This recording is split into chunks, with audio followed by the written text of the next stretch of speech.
लो जी, welcome back जी, welcome back जी, welcome back. तो जनाब जी, types of crystalline solids चार आपके साथ कंपेयर करना चाहता हूं। बेटा कोई लंबी चौड़ी बात नहीं करनी, मैंने कोशिश करनी है कि इनके दरमियान जो भी आप लोगों को पेपर में सवाल आए सारे के सारे पहुंच जाएं और आप बिल्कुल बगैर किसी परेशानी के इन सवालों के सिलसिले को याद रखो। देखो यहाँ पर आप लोगों को एक प्रॉपर्टी बताई जाएगी। यहाँ पर आपको सबसे पहले आयोनिक सॉलिड्स नजर आएंगे, क्रिस्टलाइन, जिनको इलेक्ट्रोवेलेंट भी कहा जाता है। उसके बाद आप लोगों को कोवेलेंट नेटवर्क या एटॉमिक सॉलिड्स भी इनको कहा जाता है। कोवेलेंट सॉलिड्स भी है, नेटवर्क सॉलिड्स भी है और एटॉमिक सॉलिड्स भी कहा जाता है। इनको 3D सॉलिड्स भी कहा जाता है, इनको लेयर्ड सॉलिड्स भी कहा जाता है क्योंकि इनके अंदर दो तरह के स्ट्रक्चर्स होते हैं, 3 डायमेंशनल और लेयर्ड। उसके बाद मॉलिक्यूलर, वोलेटाइल या सॉफ्ट सॉलिड्स के साथ जाने जाते हैं सॉलिड्स, और मेटालिक या कंडक्टर सॉलिड्स। अब थोड़े सिलेबस कीड़े ने कौन कौन से जिनकी डिटेल पढ़नी है, एक तो बेटा आयनिक सॉलिड्स आपके सिलेबस में है और दूसरा मॉलिक्यूलर सॉलिड्स। इन्हीं की एग्जांपल्स को इन डिटेल पढ़ेंगे, लेकिन जब कंपैरिजन आप ज़ाहिर करेंगे तो कंपैरिजन में सबको एक दफा रगड़ा लगा देंगे। फोर्सेस के अंदर आते हैं, इनके अंदर मौजूद होती हैं इलेक्ट्रोस्टैटिक फोर्सेस ऑफ अट्रैक्शंस। और जब आप बात करते हैं कोवेलेंट सॉलिड्स की तो इनमें होती है कोवेलेंट नेटवर्किंग। अच्छा, एक जगह पे सवाल आया था, मैक्रोमोलिकुलर सॉलिड्स किनको कहते हैं? मैक्रोमोलिकुलर, मॉलिक्यूलर नहीं कह रहा हूं, मैक्रोमोलिकुलर। तो वो जनाब ये होते हैं कोवेलेंट सॉलिड्स, मैक्रोमोलिकुलर, बड़े साइज के मैक्रोमोलिकुलर। तो मैक्रोमोलिकुलर सॉलिड्स इनको कहा जाता है। ओके जी, इसके बाद नेक्स्ट अगली बात की तरफ चलें तो बेटा नेक्स्ट आप लोगों को जो चीज मुझे बतानी है, मॉलिक्यूलर सॉलिड्स में जो फोर्सेस होती है वो होती है इंटर मॉलिक्यूलर फोर्सेस। कोई भी हो सकती है, डिटेल में बताऊंगा। अगर पोलर सॉलिड्स होंगे तो डाइपोल डाइपोल होंगी, अगर नॉन पोलर होंगे तो लंडन फोर्सेस होंगी, और अगर हाइड्रोजन बॉन्डेड होंगे तो हाइड्रोजन बॉन्डिंग होगी। मेटालिक कंडक्टर के अंदर मेटालिक बॉन्ड मौजूद होता है, मेटालिक बॉन्ड। अच्छा बच्चों, ये सारी चीजें आपने याद रखनी है। पार्टिकल्स की जब बात आती है, पेपर में सवाल आएगा ये किस टाइप के पार्टिकल से बनते हैं, तो आपने कहना है कैटाइंस और एनाइन से मिलकर बनेंगे, और यहाँ पर होंगे न्यूट्रल एटम्स। ये चीजें कोई मुश्किल नहीं है आप लोगों के लिए अंडरस्टैंड करना। और इनके अंदर मॉलिक्यूल्स होंगे, मॉलिक्यूल्स, और वो मॉलिक्यूल्स बाज दफा मोनोटॉमिक भी हो सकते हैं जिस तरह नोबल गैसेस के। और इसके अंदर पार्टिकल्स होंगे कैटाइंस एंड इलेक्ट्रॉन्स।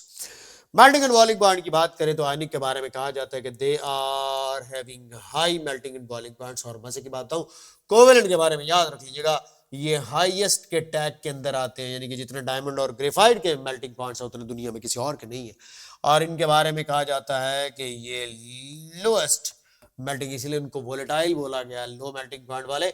मेटालिक के अंदर याद रख लीजिएगा मे हाई मे लो, मे लो। तो जनाबे वाली बात सिर्फ इतनी सी है कि अगर आपके पास एक मेटालिक सॉलिड है लाइक सीजियम जैसी मेटल, तो ये हाथ पर भी मेल्ट हो जाएगी, लेकिन अगर आयरन जैसी है तो इसको भट्टी में डालकर पिघलाना पड़ेगा। इलेक्ट्रिकल कंडक्टर्स के बारे में, आयनिक के बारे में याद रख लीजिएगा, नॉन कंडक्टर, नॉन कंडक्टर, क्योंकि सॉलिड स्टेट में आपको पता है कि आयंस फ्री टू मूव नहीं होते। हाँ, ये बात सॉलिड स्टेट की हो रही थी, लेकिन अगर मोल्टन पिघला दोगे या सॉल्यूशन फॉर्म में ले आओगे तो मोल्टन या सॉल्यूशन फॉर्म में ये कंडक्टर होते हैं। कोवेलेंट सॉलिड्स के अंदर आ जाएं तो इनके बारे में कहा जाता है ये पुअर कंडक्टर्स हैं। मॉलिक्यूलर्स आर बैड कंडक्टर, क्योंकि इलेक्ट्रिसिटी की कंडक्शन के लिए आयंस का होना जरूरी है। और मेटालिक के बारे में कहा जाता है ये they are best conductors, best. Thermal conductance same उसी तरह यहां पर नॉन कंडक्टर होंगे, ये भी नॉन कंडक्टर होंगे, वो ग्रेफाइट एक्सेप्शनल उसके हिसाब से बात करूं, ये भी नॉन कंडक्टर होंगे, ये उसी तरह बेस्ट कंडक्टर कंसिडर किए जाएंगे। सॉल्युबिलिटी बेटा Fairlie soluble in water, polar like dissolve like आपको पता है कि फेयरली वाटर सॉल्युबल होंगे। ये सारी प्रॉपर्टी आपसे एमसीक्यूज में आ सकती है। और उसके बाद कोवेलेंट के बारे में कहा जाता है कि insoluble in all type of solvents, in all solvents. लेकिन इसके अंदर आप लोगों को याद होगा एग्जांपल थी एक्सेप्शन के, HF जो है वो कैन डिसॉल्व सिलिका। HF जो है वो सिलिका SiO2 जो है ना, ये कोवेलेंट सॉलिड है, उसको डिसॉल्व कर लेता है। लेकिन ये वो एग्जांपल्स हैं जो एक्सेप्शन है। लेकिन आपको पता है एमडी कैट में जब दौरा पड़ता है उसको तो वो एक्सेप्शन ही उठा करके दे देता है। मॉलिक्यूलर में तो रूल याद रखिएगा, लाइक डिसॉल्व्स लाइक। पोलर ने पोलर को डिसॉल्व करना है और नॉन पोलर ने नॉन पोलर को डिसॉल्व करना है। और मेटल्स भी इनसॉल्युबल होती हैं। लेकिन जैसा कि आप लोगों ने सुना होगा एक्वा रिजिया वगैरह सुल्तानी जो मेटल्स को डिसॉल्व कर लेता है, हम उसकी बात करेंगे तो उसमें डिसॉल्व हो जाएगी। लेकिन ये बात इस वक्त सॉल्युबिलिटी इन द वाटर की हो रही है। तो वाटर के अंदर आयोनिक फेयरली डिसॉल्व होते हैं, कोवेलेंट नहीं होंगे। और यहां पर जो पोलर होंगे वो डिसॉल्व हो जाएंगे वाटर में, अदरवाइज नॉन पोलर नहीं होंगे। ब्रिटलनेस भुरभुरापन होता है। आपको पता है कि भुरभुरापन क्या होता है? जिसको हिट करें और वो छोटे छोटे टुकड़ों में तकसीम हो जाए। याद करें आपने पढ़ा था कि आयनिक सॉलिड्स को जब आप हिट करते हैं तो लेयर्स में कैटाइंस और एनाइंस होते हैं जो स्लाइड ओवर कर जाते हैं। तो ये ब्रिटलनेस प्रॉपर्टी है आयोनिक की। बाकी किसी और के अंदर ब्रिटलनेस वाली प्रॉपर्टी एग्जिस्ट नहीं करती। और ब्रिटलनेस का ऑपोजिट होता है मैलिएबल एंड डक्टाइल, जो कि आप लोगों ने मेटालिक सॉलिड्स के बारे में पढ़ा हुआ है कि metallic solids are malleable and ductile. बाकी रही बात इनकी एग्जांपल्स की, तो एग्जांपल्स आप लोगों को जो पढ़नी है वो ढेर लगा हुआ है। आयनिक के अंदर सोडियम क्लोराइड, कैल्शियम क्लोराइड, फलाना ढिमकाना। कोवेलेंट के अंदर डायमंड है, ग्रेफाइट है, सिलिका है, बोरोन नाइट्राइड है। और मॉलिक्यूलर की एग्जांपल अभी हम डिस्कस करेंगे, जिसके अंदर हमारे पास आयोडीन है, फास्फोरस है, सल्फर है, आइस है, शुगर है। ये सब की सब हमारे पास मॉलिक्यूलर सॉलिड्स की एग्जांपल्स हैं। और मेटालिक सॉलिड्स के अंदर आप लोगों को पता है कॉपर है, जिंक है, सिल्वर एटसेट्रा। यहां पर मैंने आपको डायमंड, ग्रेफाइट वगैरह बता दिए और आयनिक सॉलिड। अब हम डिटेल पढ़ते हैं थोड़ी सी। बाकी आपको एक और प्रॉपर्टी है, वो जो आपको मैं कह रहा था वो भी चले बता देते हैं। एग्जांपल्स तो आपको मैंने बता ही दी है। मैलिएबल और डक्टाइल आयोनिक नहीं है, कोवेलेंट नहीं है, मॉलिक्यूलर नहीं है, हाँ मेटालिक अलबत्ता जरूर है, याद रख लीजिएगा। अब ओपन स्ट्रक्चर किन का होता है याद रख लीजिएगा, कोवेलेंट सॉलिड्स ओपन स्ट्रक्चर के होते हैं। जिस तरह आपने डायमंड को चमकते दमकते हुए देखा होगा, तो ये भी पेपर में सवाल आ सकता है। और इसी तरह स्पेशल फीचर्स हर एक के अपने अपने हैं, जिसमें मैंने आप लोगों को फोकस करके बताया कि आप लोगों ने सुना होगा एक टर्म होती है ब्रिटलनेस, सुना होगा। If I am not wrong कि ब्रिटलनेस अभी हमने पढ़ लिया, भुरभुरेपन को कहते हैं। शाइनी सरफेस का होना भी एक बड़ी प्रॉपर्टी है, जो कि आप लोगों ने पढ़ा हुआ है कि मेटल्स के अंदर ये प्रॉपर्टी होती है, जिसको आप यहां पे लस्ट्रस नेचर कहते हो। तो brittleness I have already explained, so I want to tell you about lustrous surface. Lustrous surface का मतलब होता है चमकदार सतह। तो लस्ट्रस सरफेस जो है वो मेटालिक सॉलिड्स का फीचर है। बाकी यहां पर आयोडीन जो है वो थोड़ा सा लस्ट्रस सरफेस शो कर देता है, बाकियों के अंदर एग्जिस्ट नहीं करता ये लस्ट्रस होना। और बेटे याद रख लीजिएगा कि डायमंड के अंदर जो चमक दमक है या डायफ्रैक्शन की जो प्रॉपर्टी होती है, उसकी वजह उसका ओपन स्ट्रक्चर होता है, कार्बन नेटवर्किंग होती है। एग्जाम्पल्स की बात मैंने आपको बता दिया है कि sodium fluoride, caesium chloride, sodium chloride etcetera etcetera. यहाँ पर मैंने आपको बता दिया कि यार मैं डायमंड की बात कर रहा था, ग्रेफाइट की बात कर रहा था, मैं बोरॉन नाइट्राइड की बात कर रहा था, ये लेयर्ड स्ट्रक्चर्स के अंदर होते हैं। और इस तरह सिलिका की बात कर रहा था, ये 3 डायमेंशनल स्ट्रक्चर के अंदर होता है। और इसके एंड पे मैं आपको एग्जांपल बताऊंगा, इसके अंदर पोलर भी है और नॉन पोलर भी है, और उनका थोड़ा सा कंपैरिजन भी है जहां से पेपर में सवाल आ चुका है, और इसकी एग्जांपल मैं आपको ऑलरेडी बता चुका हूं। सोडियम क्लोराइड के जॉइंट स्ट्रक्चर के ऊपर बात करें तो बेटा without any wastage of the time मैं आगे बढ़ रहा हूं कि सोडियम क्लोराइड का स्ट्रक्चर कैसा है। तो ये पड़ा हुआ है आपके लिए फेस सेंटर्ड क्यूबिक। अब नया नहीं, मैं आपको बता चुका हूं कि फेस सेंटर्ड क्यूबिक स्ट्रक्चर कैसा होता है, जिसमें आपको कॉर्नर पर भी पार्टिकल नजर आएंगे और फेस पर भी पार्टिकल नजर आएंगे। तो इस वक्त देखें ये पिंक कलर के जो बॉल्स हैं ये क्लोराइड आइंस हैं, ये आपको कॉर्नर्स पर भी नजर आ रहे हैं, एक फेस के और फेस के सेंटर पर, यानी कि क्यूब के कॉर्नर पर भी क्लोराइड आइंस हैं और फेस पर भी क्लोराइड आयन है। तो इसको कहते हैं फेस सेंटर्ड क्यूबिक स्ट्रक्चर। ये है सोडियम क्लोराइड का क्रिस्टल लैटिस इस वक्त तुम लोगों की आंखों के सामने। अब इसमें से सवाल क्या क्या आएगा, अब आप लोगों ने याद रख लेना है कि कोई से भी, अब ऑल्टरनेटिव लगे हुए हैं ये सोडियम आइंस और क्लोराइड आइंस, तो आपसे पूछ सकता है कि एक क्लोराइड आयन का दूसरे क्लोराइड आयन से कितना डिस्टेंस है, यानी कि डिस्टेंस बिटवीन लाइक आयंस जो एडजेसेंट है। अब इसी तरह इनके दरमियान में देखें आपको सोडियम आयन नजर आ रहा है, तो मैं यहां से सोडियम और क्लोराइड आयन का डिस्टेंस भी आपसे पूछ सकता हूं और दो क्लोराइड आयंस का भी डिस्टेंस आपसे पूछ सकता हूं। अब आप जरा अक्लमंद होने का मुजाहरा कीजिएगा कि आपको सोडियम आयन और क्लोराइड आयन के दरमियान डिस्टेंस भी चेकआउट करना है, जो कि डिस्टेंस बिटवीन अनलाइक आयंस होगा, एमसीक्यूज में पूछा जा सकता है। और ये इक्वली डिस्टेंट होते हैं तो साफ ज़ाहिर इसका हाफ हो जाएगा, और यहां से लेकर यहां तक का दो क्लोराइड आयंस के दरमियान भी डिस्टेंस आपसे पूछ सकता है। ये पेपर का सवाल था। ये देखिएगा distance between two adjacent ions of different kinds है हमारे पास इस वक्त 2.815 एंगस्ट्रॉम, और the distance between two nearest ions of same kind है 5.63, यानी कि एक सोडियम आयन का सोडियम आयन से डिस्टेंस पूछ रहा है या क्लोराइड आयंस का क्लोराइड आयन से पूछ रहा है। इसी तरह यहां पर एक सोडियम आयन और क्लोराइड आयन का आपस में डिस्टेंस पूछा जा रहा है। उसके बाद कोऑर्डिनेशन नंबर टर्म बहुत फेमस है बेटे, याद रख लीजिएगा। एक सेम काइंड ऑफ आयन के गिर्द दूसरे कितने आयन्स उसको सराउंड किए हुए हैं लेकिन वो ऑपोजिटली चार्ज होंगे, उसको कोऑर्डिनेशन नंबर कहा जाता है। यानी कि सोडियम अगर आयन है तो उसके गिर्द कितने क्लोराइड आयन है, और अगर क्लोराइड आयन है तो उसके गिर्द कितने सोडियम आयन्स हैं। तो ये हमारे पास कोऑर्डिनेशन नंबर कहलाता है। आप देख सकते हैं इस वक्त आप लोगों को ये मैं सेंटर में दिखा रहा हूं इस वक्त सोडियम आयन। तो इस सोडियम आयन के गिर्द देखें आपको 6 क्लोराइड आयन नजर आ रहे हैं।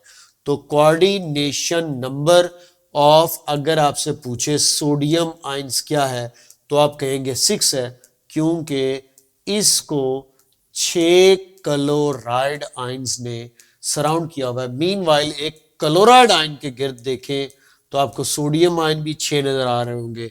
तो coordination number of chloride ion भी 6 है। तो इसका मतलब सोडियम क्लोराइड का कोऑर्डिनेशन नंबर क्या हुआ? 6। अब देखें सवाल आया, ये जो 6 क्लोराइड आयन है इनकी जो अरेंजमेंट है ये कैसी है? ये पेपर में सवाल आ चुका बच्चे।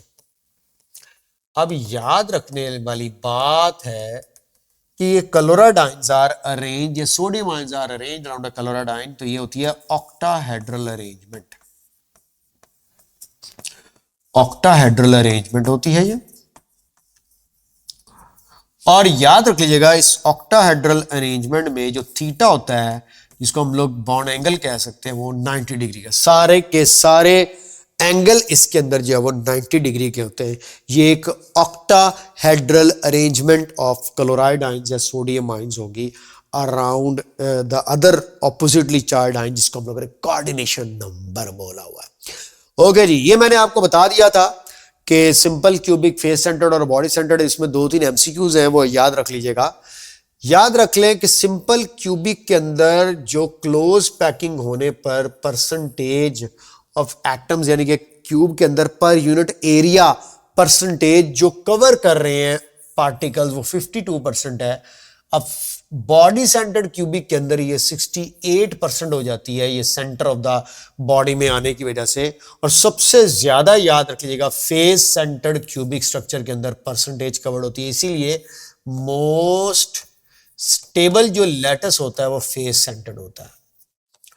मोस्ट स्टेबल लैटिस जो है याद रख लीजिएगा फेस सेंटर्ड होता है।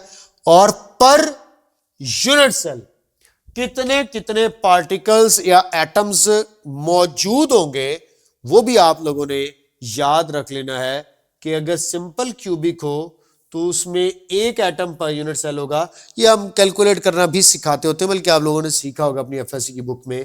और एक बॉडी सेंटर्ड क्यूबिक में 2 होते हैं और फेस सेंटर्ड क्यूबिक में 4 एटम्स पर यूनिट सेल होते हैं।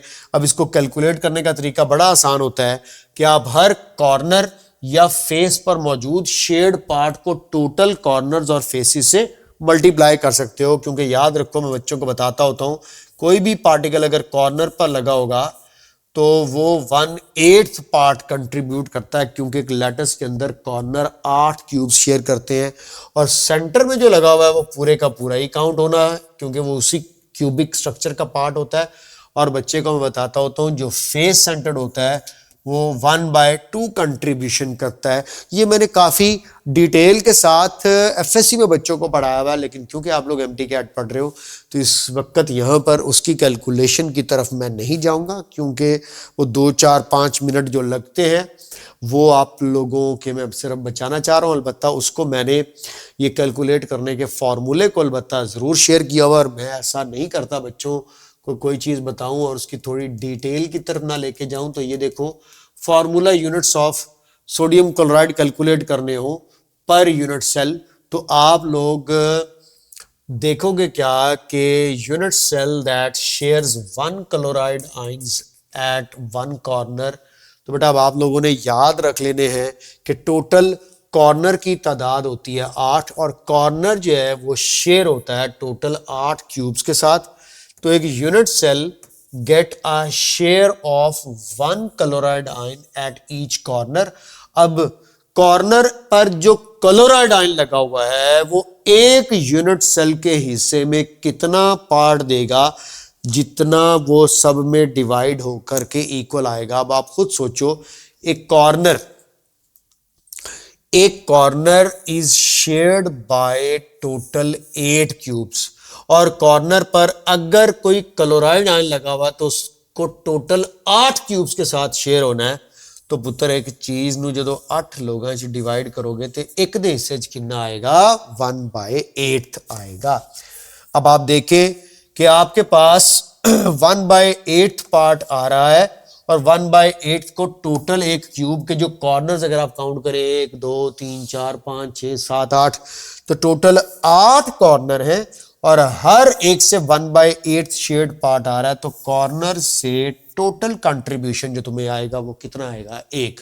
दोबारा सुनो, कॉर्नर पर क्लोराइड आयन लगा हुआ, और कॉर्नर्स जब ढेर सारे यूनिट सेल तरतीब के साथ अरेंज्ड हैं तो हर एक कॉर्नर टोटल 8 क्यूब्स के साथ शेयर हो रहा है। ये बात आप घर में माचिसों की डब्बियों के साथ समझ सकते हो कि माचिसें ले लेना कोई 8 के करीब, 4 नीचे रखना, 4 उनके ऊपर रखना, और उनका सेंटर वाला कॉर्नर सेलेक्ट करके देखना। वहां पे आप देखोगे जो भी पार्टिकल लगा होगा वो पार्टिकल टोटल 8 क्यूब्स के साथ आपको शेयर होता हुआ दिखाई देगा।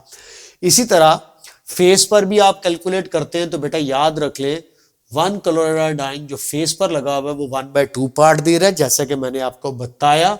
अब टोटल फेस कितने होते हैं, 6, और शेड पार्ट है हाफ, तो टोटल 1/2 से मल्टीप्लाई होकर 3 आ गए। इसी तरह आप क्लोराइड आयन कैलकुलेट किए तो सोडियम आयन भी इसी तरह हो गया। अब 1 आया है कॉर्नर से, 3 आया है फेसिस से, कुल मिलाकर कितने हो गए, 4। इस तरह 4 सोडियम आयन होंगे और 4 ही क्लोराइड आयन होंगे। तो सोडियम क्लोराइड के पर यूनिट सेल जो फॉर्मूला यूनिट्स की तादाद बनती है वो 4 बनती है। इसलिए तो कहा जाता है कि आयोनिक सॉलिड्स के लिए ये टर्म यूज नहीं की जा सकती।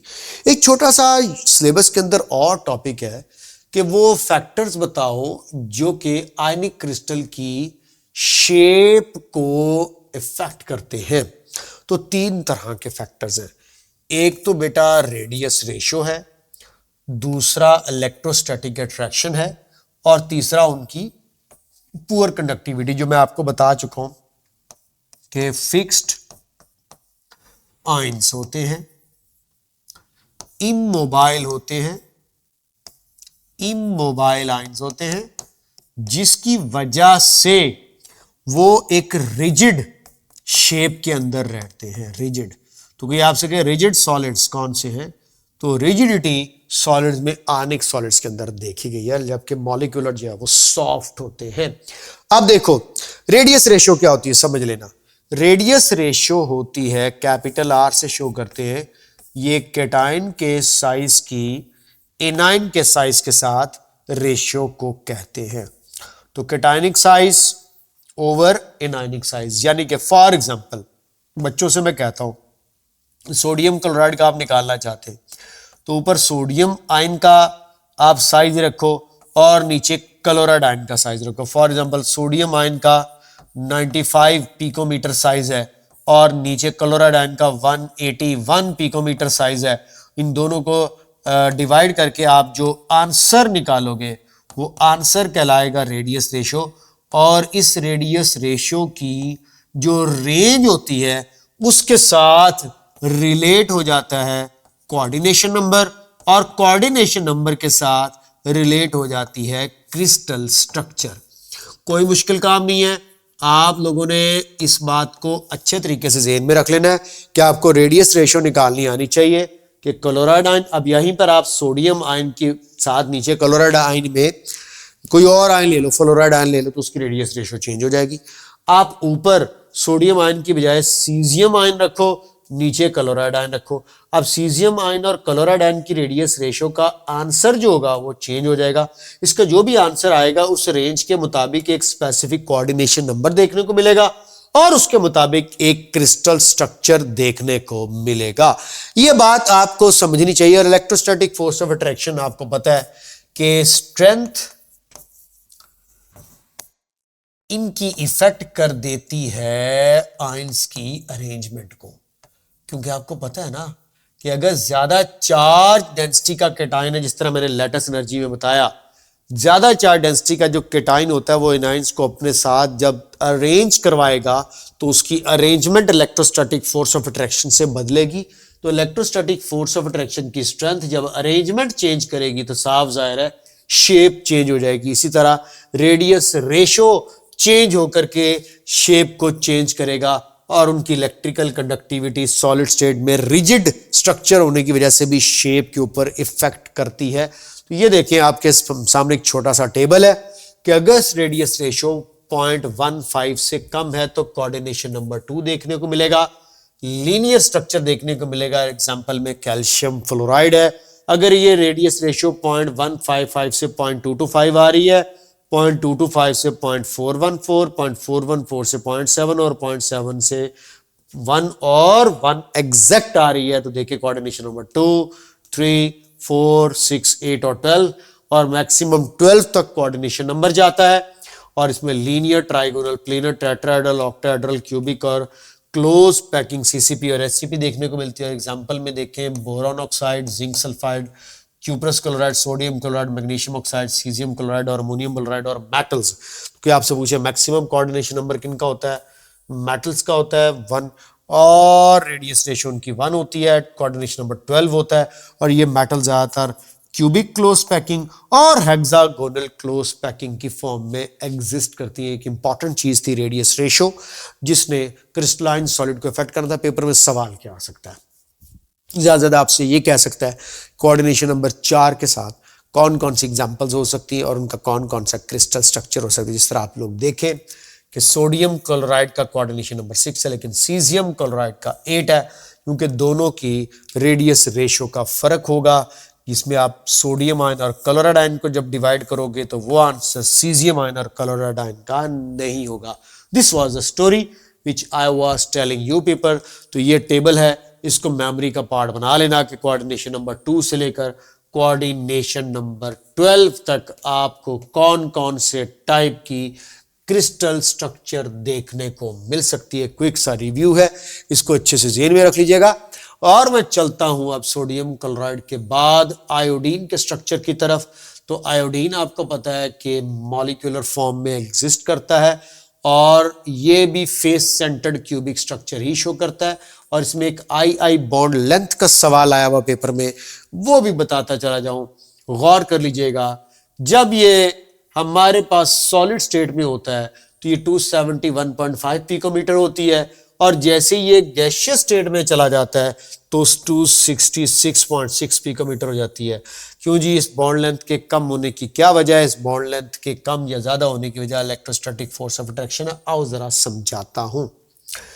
ये है आयोडीन और आयोडीन का H2 मॉलिक्यूल, जो कि इस वक्त आपको मैंने गैसियस स्टेट में दिखाए और काफी दूर दूर दूर दूर दिखाए। अब सॉलिड स्टेट में क्या होगा? ये दूसरे के करीब करीब करीब करीब करीब आ जाएंगे। लो जी, अब सॉलिड स्टेट में मैं इनको एक दूसरे के करीब करीब बनाता हूं। गौर से देख लीजिएगा, फिर ना कहिएगा खबर ना हुई। अब करीब होने की वजह से इनके ऊपर वो पोलराइजेबिलिटी और पोल्स डेवलप हुए होंगे। तो बेटा ये देखिएगा, मैंने पार्शियल पॉजिटिव और नेगेटिव पोल्स बना दिए। अब इनके दरमियान सॉलिड स्टेट में है लंदन डिस्पर्शन फोर्सेस। ये देखो, पहले जब ये सॉलिड स्टेट में नहीं था, गैसियस स्टेट में था, तो इसकी बॉन्ड लेंथ याद रख लीजिएगा, ये पड़ी हुई है बॉन्ड लेंथ गैसियस स्टेट में आयोडीन की, यानी कि I2 गैसियस स्टेट में 266.6 पिकोमीटर। आप सॉलिड स्टेट में देखो अरेंजमेंट हुई। अब ये देखो, इधर के पार्शियल पॉजिटिव आयोडीन को इधर का पार्शियल नेगेटिव अट्रैक्ट कर रहा है, इधर के पार्शियल नेगेटिव को उधर का पार्शियल पॉजिटिव अट्रैक्ट कर रहा है। इस अट्रैक्शन की वजह से ये देखिए क्या होगा, ये एटम उस तरफ को खींचेगा, ये एटम इस तरफ को खींचेगा। ये दोनों जब खींचेंगे तो ये जो बॉन्ड लेंथ पहले 266.6 पिकोमीटर थी, तो ये स्ट्रेच होने के बाद बढ़ेगी और बढ़ के ये जिसको मैं हाईलाइट कर रहा हूं, ये बढ़ के हो जाएगी 271.5 पिकोमीटर। तो कोई आपसे कहे कि आयोडीन सॉलिड स्टेट के अंदर कौन कौन से टाइप के दो फोर्सेस आपको देखने को मिल रही है, तो एक तो आयोडीन और आयोडीन के दरमियान कोवेलेंट बॉन्ड होगा, दूसरा आयोडीन और आयोडीन के दरमियान लंदन डिस्पर्शन फोर्सेस मौजूद होंगी।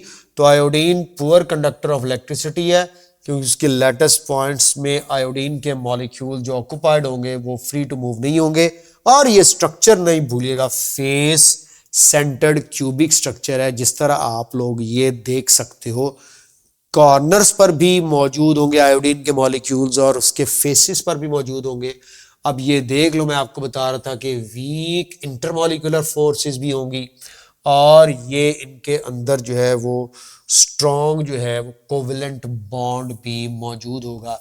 तो दो तरह की फोर्सेस होंगी, वीक लंदन फोर्सेस भी हैं और स्ट्रॉन्ग आयोडीन और आयोडीन का बॉन्ड। अब ये सॉलिड स्टेट में है तो ये बॉन्ड लेंथ होगी 271.5 पिकोमीटर।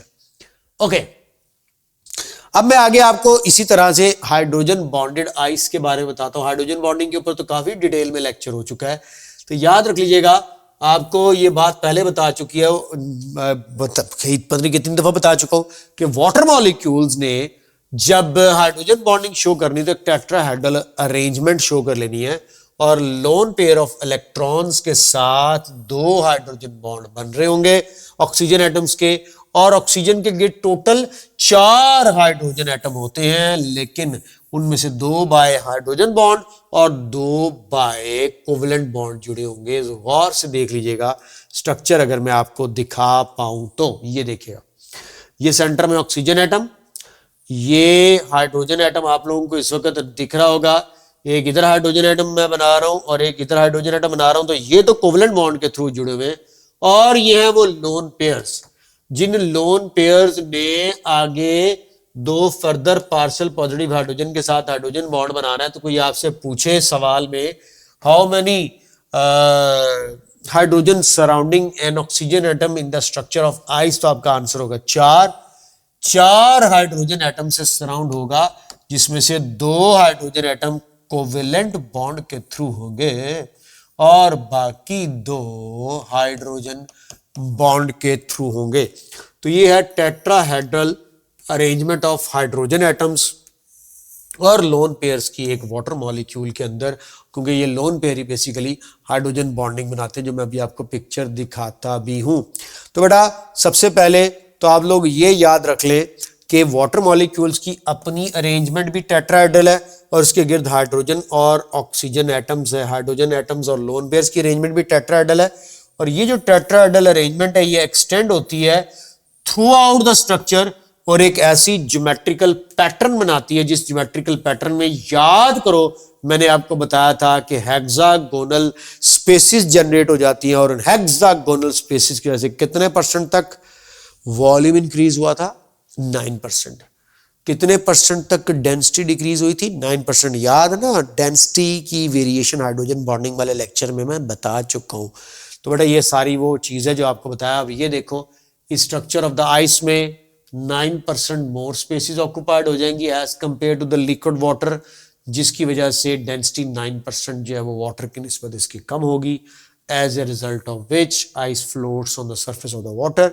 पुरानी बात, और आपको पता है वो जो आइस की लेयर पानी की सरफेस पर बनती है वो एक इंसुलेटर का काम करती है, क्योंकि फर्दर हीट लॉस नहीं होने देती, अंदर की मजीद गर्मी अंदर ही रहती है और बाहर मजीद ठंड अंदर नहीं जा सकती। इसीलिए पॉन्ड्स, पूल्स, लेक्स के ऊपर वो जब वो लेयर जमती है तो नीचे का पानी नहीं जमता, सिर्फ ऊपर लेयर जमी होती है और नीचे मछलियां जिंदा रहती हैं। ये भी पढ़ा हुआ तुम लोगों ने। ये नहीं है कि सर्दियां आई, पानी जमा, मछली डूब गई और जब पिघला दोबारा मछली वहां से चल पड़ी, ऐसा नहीं होता। नीचे जिंदगी जारी और सारी रहती है, क्योंकि ये जो ऊपर लेयर बनती है ये ऊपर लेयर एक इंसुलेटर का काम करती है।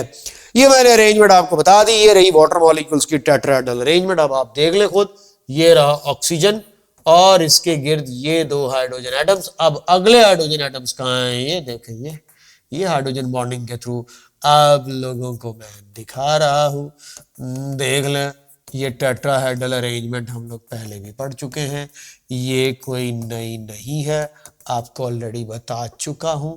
तो बेटा वाटर मॉलिक्यूल्स की इस टेट्राहेड्रल अरेंजमेंट की जब आगे एक्सटेंशन होनी है, तो ये देखो, ये टेट्राहेड्रल अरेंजमेंट एक्सटेंड हुई, एक्सटेंड होकर के ये हेक्सागोनल स्पेसिस बनी, और इन हेक्सागोनल वॉइड्स या स्पेसिस ने 9% तक डेंसिटी को इंक्रीज कर देना। ये है इस वक्त आपके सामने face centred cubic structure water. अब आप कहेंगे सर हम कंफ्यूज ना हो जाएंगे, सोडियम क्लोराइड भी फेस सेंटर्ड क्यूबिक, आयोडीन भी फेस सेंटर्ड क्यूबिक, अब आप आइस भी फेस सेंटर्ड क्यूबिक दिखा रहे हैं। तो बेटा नहीं कंफ्यूज होना, स्ट्रक्चर आ गया, ढूंढना पड़े। तो ये देखो, इसके लेटेस्ट पॉइंट पे चेक करो, आपको एक पूरा वाटर मॉलिक्यूल नजर आएगा, सेंटर में बड़ा सा गोला और साथ में दो नन्ही नन्ही गोलियां। ये देखो, ये वाटर मॉलिक्यूल की तरफ इशारा हो रहा है, ये इशारा वाटर मॉलिक्यूल की तरफ है। सुन लेना, समझ लेना।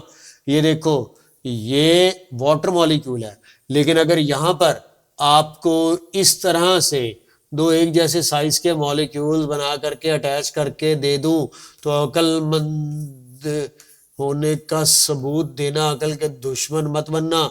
ये अब आयोडीन का मॉलिक्यूल होगा तो वाटर मॉलिक्यूल ऐसा होगा। और हाँ, अगर आप लोगों को सिंगल इसी तरह एक ही साइज के पार्टिकल्स इन जगहों पर दिखाते हुए नजर आ जाऊं लाइक दिस, तो फिर समझ जाना कि ये वो कैटाइंस या एनाइंस की बात हो रही है। तो इसको पहचानना बहुत आसान है, बिल्कुल मुश्किल नहीं है। तो आइस भी face centred cubic structure show करती है, और मैंने आपको बताया था सबसे स्टेबल स्ट्रक्चर भी फेस सेंटर्ड क्यूबिक ही होता है। लो जी बच्चा पार्टी, एट द एंड अब आपको मैं एक छोटा सा एमसीक्यू करवा करके देता हूं, जो तुम लोगों ने याद रख लेना है। और वो क्या है कि मॉलिक्यूलर सॉलिड्स का एमसीक्यू आएगा। 3 तरह के मॉलिक्यूलर सॉलिड्स होते हैं, एक होते हैं नॉन पोलर, दूसरे होते हैं पोलर, और तीसरे होते हैं हाइड्रोजन बॉन्डेड। एमसीक्यू आ चुका है और आपने याद रख लेना है। सबसे पहले सॉफ्ट होते हैं नॉन पोलर, पोलर भी सॉफ्ट होते हैं, लेकिन हाइड्रोजन बॉन्डेड थोड़े से हार्ड होते हैं, जिस तरह बर्फ हार्ड। ये इंसुलेटर ऑफ इलेक्ट्रिसिटी है, ये भी इंसुलेटर, इंसुलेटर तीनों ही है, याद रख लीजिएगा। नॉन पोलर के वेरी लो मेल्टिंग पॉइंट्स होते हैं, जबकि पोलर के लो होते हैं, और हाइड्रोजन बॉन्डेड के भी लो होंगे। साफ ज़ाहिर है ये मुकाबला आयनिक या कोवलेंट का तो नहीं कर सकते। इनमें इंटरमॉलिक्यूलर फोर्सेज जो है वो लंडन फोर्सेज होगी नॉन पोलर होने की वजह से। इनमें डाइपोल डाइपोल फोर्सेज हैं और इनमें हाइड्रोजन बॉन्डिंग है।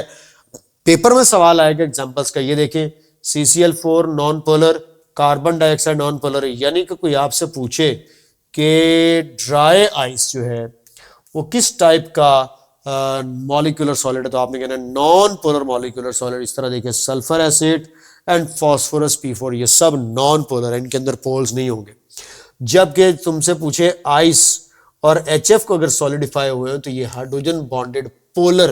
तो याद रख लें हाइड्रोजन बॉन्डेड भी क्या होते हैं, पोलर। मैंने बताया था ना हाइड्रोजन बॉन्डिंग भी डाइपोल डाइपोल फोर्सेस की एक टाइप है, लेकिन पोलर की आगे फर्दर कैटेगरी जो है वो हाइड्रोजन बॉन्डेड लेग्स है। क्यों?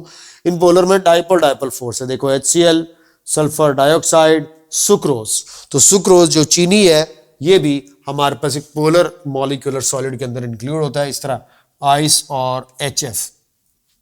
अब आप लोगों को पता है सुक्रोज के स्ट्रक्चर के अंदर भी हम लोग जो है वो OH ग्रुप्स देखते हैं, और इन OH ग्रुप्स की वजह से इसमें अगर हाइड्रोजन बॉन्डिंग है तो मैं बच्चों को कहूंगा कि यार सुक्रोज को भी तुम हाइड्रोजन बॉन्डेड के अंदर ही शामिल करो molecular solid, polar hydrogen bonded. क्यों? क्योंकि सुक्रोज के भी सॉलिड फॉर्म में क्रिस्टल स्ट्रक्चर होने की वजह, मॉलिक्यूलर क्रिस्टल्स होने की वजह हाइड्रोजन बॉन्डिंग हो सकता है, क्योंकि उसके अंदर भी OH ग्रुप मौजूद होता है। तो ये था कॉन्सेप्ट आप लोगों के सामने, सॉलिड का वो पोर्शन जिससे आपको सवाल पूछ सकता है कि नॉन पोलर की एग्जांपल बताओ, पोलर की एग्जांपल बताओ, हाइड्रोजन बॉन्डेड की बताओ, सॉल्युबिलिटी देखें।